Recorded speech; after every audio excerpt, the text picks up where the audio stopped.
The problem of evil is one of the oldest and most enduring questions in philosophy.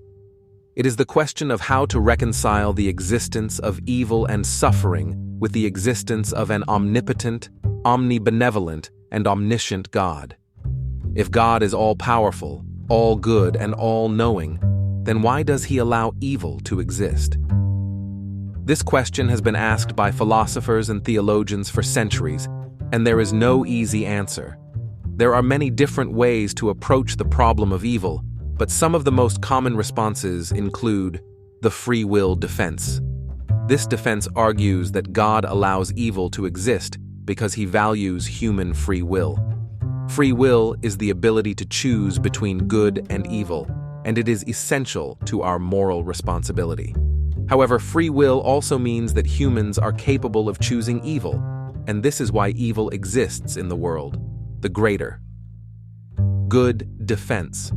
This defense argues that God allows evil to exist because it is necessary for some greater good. For example, God may allow suffering to occur so that we can learn empathy and compassion, or he may allow evil to exist so that we can appreciate the good. The mystery defense.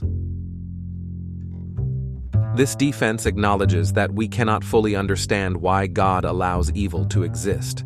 However, it argues that this does not mean that God is not good or that he does not exist.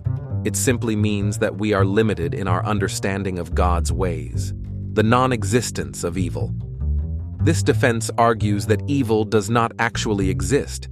It is simply a lack of good. For example, darkness is not something that exists in its own right. It is simply the absence of light.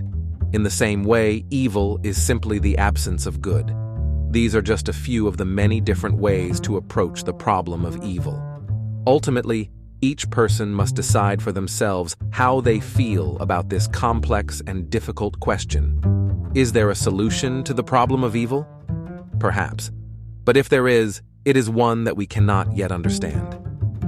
In the meantime, all we can do is try to live our lives in the best way possible and to do what we can to alleviate the suffering of others.